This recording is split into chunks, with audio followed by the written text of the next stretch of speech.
Olá, pessoal, bom dia.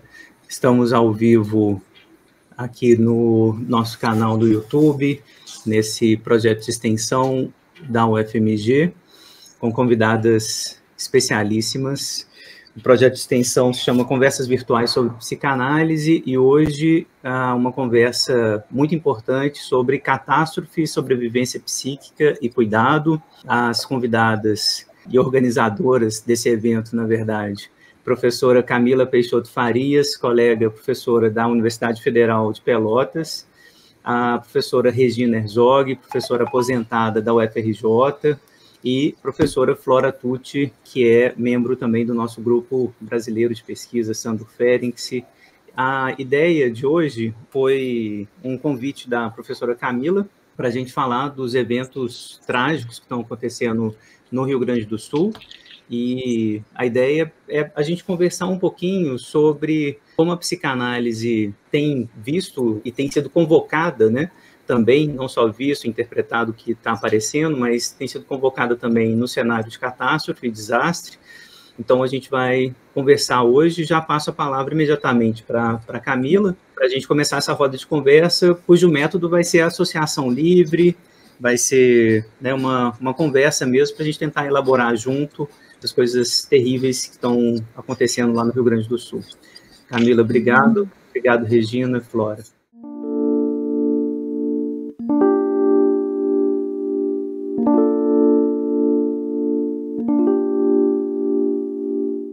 Acho que é de importância fundamental nesse momento a gente ter profissionais assim do Brasil inteiro colaborando. Eu acho que não só em atendimento, mas supervisões, grupos de apoio a profissionais e o Conselho Regional de Psicologia aqui do Rio Grande do Sul, né? Os profissionais que quiserem ter mais informações podem entrar na página. Mas lá tem um vídeo explicativo em que o atendimento online ele não é vetado em situações de crise, catástrofes, como a que a gente está vivendo, mas é preciso fazer uma avaliação técnica, se é adequado em cada caso, né, naquele caso específico, se o atendimento online ele é adequado, ele vai dar conta desse manejo, porque tem situações que realmente o presencial é fundamental. Então, com a pandemia, foi aberta essa brecha dos atendimentos online em situações críticas, né, como essa que a gente está vivendo aqui, mas isso, é necessário que o profissional faça essa avaliação, que o profissional perceba se não seria mais adequado o encaminhamento para um atendimento presencial.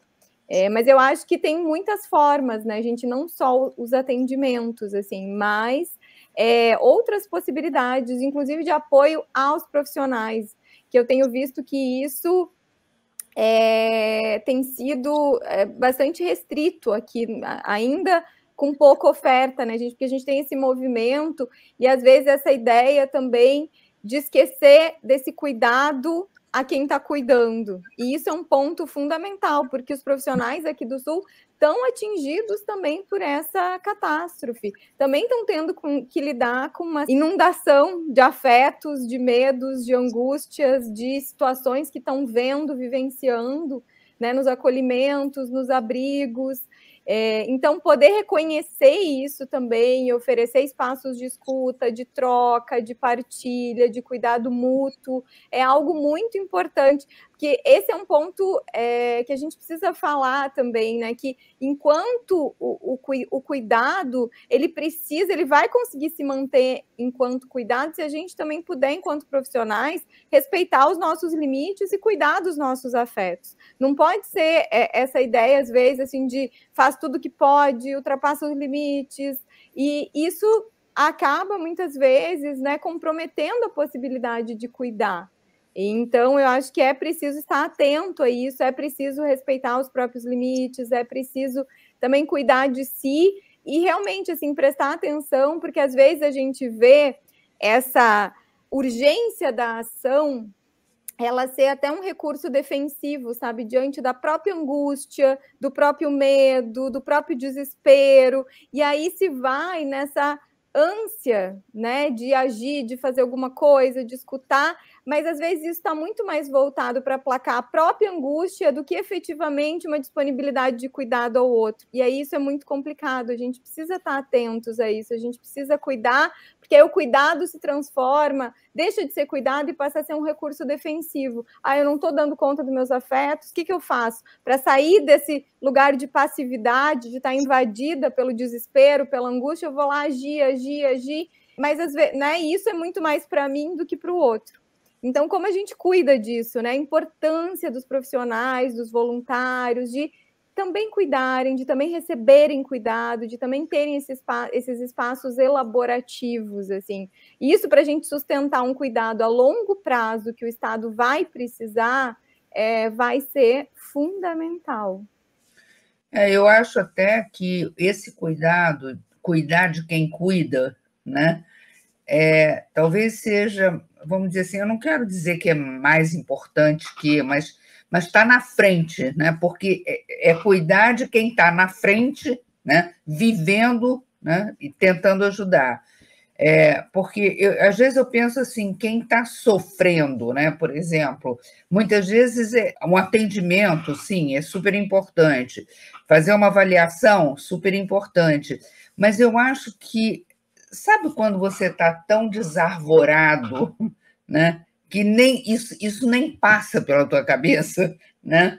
E eu acho que quem vai, se voluntaria, ou quem vai mesmo por trabalho, né, os bombeiros, enfim, o exército e todas essas pessoas, né, que estão ali para cuidar, elas é quem tem que escutar quem está sofrendo, quem está alagado, quem está com o cachorro segurando no colo para salvar o cachorro. É ela que está ali, é ela quem tem que ter condição, né? E eu acho que se a gente pudesse dispor, né, a esse cuidado, ele é muito importante nesse momento, né? É importante, assim, a gente não está aqui disputando, né, assim, as gradações de quem está mais na catástrofe ou menos, né? Assim, claro que a gente sabe que tem pessoas que perderam absolutamente tudo e ninguém vai dizer que isso é menor, né, ou do mesmo tamanho. Mas a verdade é que quem está nesse fronte, de alguma forma, está marcado também por essa catástrofe de uma forma também muito profunda, né? Assim, até porque, de alguma maneira, né, a gente sabe que talvez em algumas emergências não se tem muita escolha, vai quem tem ali também, né? É quem está, né? Mas como a gente também entende que isso vem e vai se prolongar por um tempo, né? Eu acho que a Regina traz esse texto da Jo, que eu acho muito importante, né? Assim, referência como pensador político, que também traz o Erickson também, né? Pensando essa questão, né, dessas catástrofes, tem uma tessitura social que ela vai ter que ser maior do que local, né? Assim, tem alguma coisa de uma implicação, né, que ela vai precisar ser maior, porque é também contar que as pessoas que estão vivendo localmente, né, assim, em loco, essa catástrofe, elas estão todas, né, assim, de alguma forma atingidas por essa catástrofe, pessoalmente, diretamente, as suas vidas, elas podem não ter perdido casa, elas podem, de alguma forma, estar um pouco mais em segurança, mas elas estão geograficamente vivendo, né, assim, subjetivamente, muito diretamente, essa catástrofe. Então, essa tessitura social, ela também tem que ganhar uma dimensão mais ampla, né, assim, pessoas de outros lugares precisam, né, assim, a gente falando sobre isso e pensando mesmo, né, como, né, pessoas que não estão em loco vivendo isso vão pensando também nesse deslocamento físico mesmo, né, e o acesso a alguma coisa, porque são pessoas, né, esse fronte desse cuidado, né, a gente sabe que não tem muito jeito, né, assim, não tem muito como selecionar, assim, tem pessoas que vão e não pensam, mas isso tem um limite, né, a gente sabe que tem um limite. O corpo psíquico e material, né, assim, físico, ele tem um limite e a gente tem que entender que isso tem uma durabilidade muito maior do que a gente gostaria, né, essa é uma catástrofe de uma dimensão muito grande e que também me parece que a gente tem que se olhar, né, também nessa, não só o atendimento à distância, né, assim, que sim, acho que esse acompanhamento de profissionais e tudo, mas como é que a gente também vai pensando, né, nessa chegada também geográfica, né, assim, porque são heróis, não há dúvida, né, de quem está incansavelmente, mas também são pessoas afetadas e com um risco muito potencial, né, de um trauma muito profundo, né? Precisam ser olhadas e cuidadas, né? Assim, são as patologias das nossas profissões, né? Assim, inclusive a do psicanalista no consultório, bonitinho, está sujeito a essa patologia, assim, de estar ali, cuidar de quem cuida, né? Daí a nossa recomendação enfática, né, do analista fazer análise, né? Estar sob cuidado também, permanente.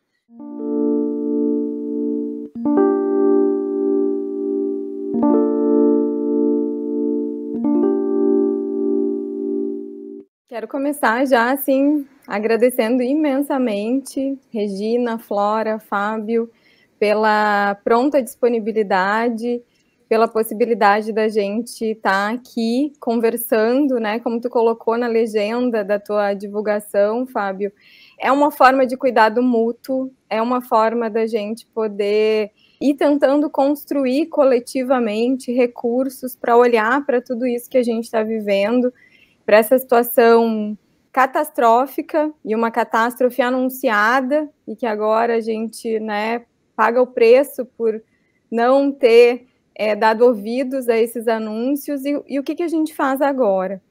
E realmente a situação aqui no Rio Grande do Sul é uma situação muito grave, uma situação que vai exigir muito de todos nós, do Brasil inteiro, e por um tempo prolongado. E aí, para começar, eu queria trazer um trechinho bem pequenininho de um livro do Galeano, que ele tem uma parte que ele fala de um adulto e uma criança que fazem uma viagem para ver o mar. E aí eu vou ler só algumas passagens, ele fala assim, viajaram para o sul. O mar estava, depois, né, da viagem, de um percurso, de muito caminhar, o mar estava na frente de seus olhos. E foi tanta imensidão do mar que o menino ficou mudo. E quando finalmente conseguiu falar, tremendo, gaguejando, ele pediu, me ajuda a olhar? E eu acho que é um pouco isso que a gente vem tentar fazer hoje aqui, né? Se ajudar a olhar para isso que está acontecendo, assim, a construir formas de mediar, né, esse olhar, construir formas de dar um contorno simbólico para isso, que é fundamental para que a gente possa lidar com essa situação e para que ela não se torne algo traumático. Então, reforço esse agradecimento aos colegas, porque poder ter esse apoio, alguém que ajude a olhar, né, para tudo isso que está acontecendo, é o que a gente precisa. Sim, a gente precisa garantir a sobrevivência, a gente precisa da comida, da água, do agasalho, que agora aqui esfriou muito, mas a gente também precisa desse amparo coletivo, dessa possibilidade conjunta de construir recursos para mediar psiquicamente tudo isso, para que a gente possa dar um sentido, para que a gente possa lidar com isso sem que isso se torne algo extremamente traumático. Eu estou vendo um movimento muito grande aqui no Sul, muitas vezes, e é claro que é assim, com muito boa intenção, né, do vai passar, vai passar, vai passar, mas a gente tem que tomar cuidado, né, gente, porque para passar a gente precisa viver o que está acontecendo. Então tem que tomar cuidado para o vai passar não virar um silenciamento do que a gente está vivendo agora. A gente precisa falar sobre isso, a gente precisa chorar isso, a gente precisa lidar com esses sofrimentos, a gente precisa apoiar outras pessoas. E aí um ponto que é importante também, que a gente tem as pessoas diretamente atingidas, e aqui no estado já são mais de 90% das cidades, gente, é algo assim impressionante, impensável, inacreditável a realidade. Mas a gente tem um número grande de pessoas que não foram atingidas diretamente, mas que também foram atingidas. A gente está vivendo isso aqui. Então, também é importante de que esses sofrimentos em diferentes níveis possam ser escutados e validados, porque às vezes a fala é, não, mas se tu não perdeu a tua casa, está tudo bem. Gente, não está tudo bem. Então, a gente precisa olhar com cuidado para essa situação, ter esse cuidado, esse manejo, é a hora da escuta, é a hora da narrativa, é a hora do acolhimento, não é a hora de intervenção, não é a hora de, né, já querer apontar caminhos, a gente está num momento muito importante, assim, dessa possibilidade que espaços para essas narrativas se construírem possam começar a serem possibilitados também. Eu estava pensando aqui num ponto, Camila, que a gente até conversou, né, e vem pensando, né, sobre esses acontecimentos potencialmente traumáticos, né, e sim, o como você cita Ferenczi, né, como uma referência, né, de autor que traz para a gente, né, uma reflexão importante sobre esse lugar da legitimidade, do reconhecimento, desse olhar sobre essa dor, né, assim.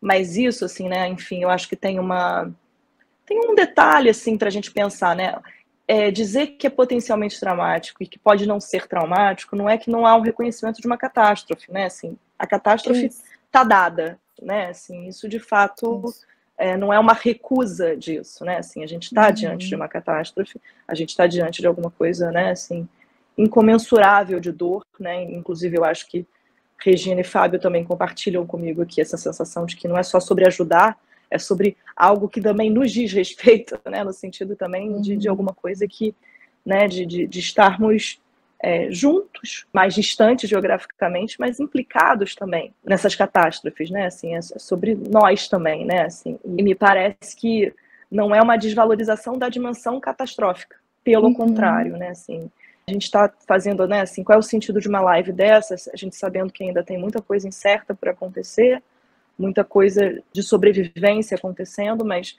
eu acho que cada um vai encontrando também o seu lugar, assim, né, de contribuir, né, assim, de quais são as contribuições necessárias e urgentes. E eu acho que a gente está aqui falando de prevenção de saúde mental, né, assim, de uma atenção à saúde mental, né, assim, que acho que desde a pandemia isso vem sendo falado, né, e pensado com uma outra contundência, né, assim, no nosso, né, mundialmente falando, e eu acho que o que a gente está aqui falando é de uma certa importância nessa prevenção diante de uma catástrofe, né, o que a gente pode contribuir, assim, tem alguma coisa que é não só ir seguindo, né, assim, tem coisas a serem, né, assim, a serem feitas que fazem muita diferença, né, eu acho que a nossa aposta é essa, né, de estar dizendo alguma coisa, compartilhando, né, e construindo, né, uma tentativa de construir uma rede e dizer, olha, a gente tem que ser feito, né, assim, é uma catástrofe, é alguma coisa devastadora de maneiras diversas, mas há algum tipo de ação que pode mudar, sim,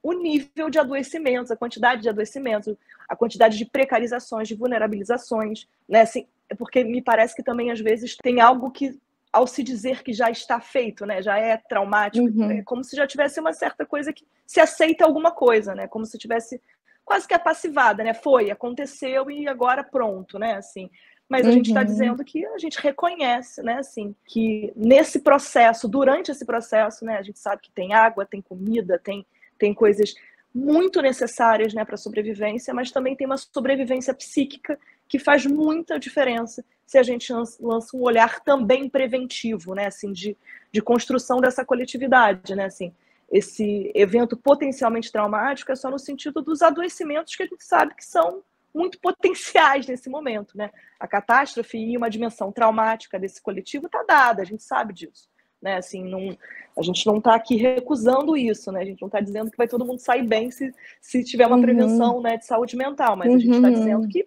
dá para ser muito pior, né, se a gente não agir, né, assim, a gente sabe disso, a gente já testemunha no mundo, muitas vezes, né, a solidão dos espaços, né, dessas catástrofes, de um não olhar, né, assim, de uma coletividade maior para isso, e a gente sabe que adoecimentos maiores podem acontecer. Então, a gente está aqui também, né, assim, numa ação também de prevenção mesmo, né, assim, de entender que tem muitas frentes a serem tomadas, né, tem muita coisa a ser feita, e certamente a saúde mental é uma delas, né, assim, a gente precisa se colocar diante disso, né. Eu estava pensando aqui, né, é interessante você ter até lembrado a história, o momento, né, dos anos 21, 22, né, da Covid, eu até acabei olhando aqui um texto que Leonardo e eu escrevemos a respeito disso, e é incrível a atualidade dessa ideia de catástrofe, né, que a gente vem, né, parece que é de catástrofe em catástrofe que a gente está, né, vivendo, né? E essa relação, né, que eu acho que esse talvez seja o maior perigo, não é? Eu acho que é isso que você está falando, e a Camila também, da relação quase que de causa e efeito entre e trauma, né? Então, isso daí está ligado, a gente está escutando isso na mídia, assim, sem parar, todo mundo fala disso, todo mundo estuda sobre isso, né? E me dá a impressão, e já lá atrás a gente trabalhava isso, e eu acho que vocês também, que é exatamente poder ter uma definição mais aberta de catástrofe, que vai permitir que a gente não faça essa ligação tão amarrada entre catástrofe e trauma, né? Está todo mundo traumatizado, está todo mundo... Claro que está, não estou dizendo que não está, né? Mas não é essa ligação, porque às vezes eu fico assim, sem saber se as duas palavras não são sinônimos, do jeito que são colocadas, porque aí colocam assim, bom, catástrofe é alguma coisa do meio, o trauma é o terror provocado pelo que o meio, né, é uma reação, né? Quando você faz isso, você faz um binarismo, né? Tem um interior e tem um exterior, né? E aí um sobre o outro sobre um, quem prevalece, né? E eu acho que, pensando até nisso, estudando um pouco isso, eu tinha lido já, e acho que todos conhecem, né, o Erickson, que é esse sociólogo que vai trabalhar com zonas devastadas e faz uma série de pesquisas bem interessantes, quando ele vai propor a questão do trauma coletivo, né? Que eu acho que, para nossa leitura, a gente poderia talvez chamar de trauma social, né? Que eu acho que é disso que se trata, né? Então, isso não desqualifica os traumas individuais, né? Mas quando você fala de um trauma social, você está juntando meio e ser, né? Um meio de um lado, os seres do outro, os indivíduos do outro, todos juntos, né? Misturados. Então, eu acho que isso é a coisa mais importante. É isso que torna o trauma potencialmente, né? Porque senão você necessariamente tem que ficar traumatizado daquele modo, né? E é de uma catástrofe como como é que eu posso dizer, como uma incitação a novas formas, né? Quer dizer, a uma ruptura de determinado estado, né? Para novas formas, eu acho que é disso que se trata, né? E o que você vai fazer e como você vai fazer. E aí eu acho que esse é um outro ponto, acho que do ponto de vista, vamos dizer, clínico, né? Você apontou a questão do olhar com esse texto aí magnífico, né? Do menino vendo a imensidão do mar, né? E eu acho que isso tem tudo a ver com Ferenczi, né? Porque o que o Ferenczi vai dizer é justamente que, em vez de escutar, vamos olhar, vamos sentir, vamos escutar também, né? Mas é o outro quem vai dizer se é para olhar, se é para escutar. E a gente tem que ir nesta onda, né? Com o outro, né? Eu acho que essa coisa da empatia traz muito essa ideia, né?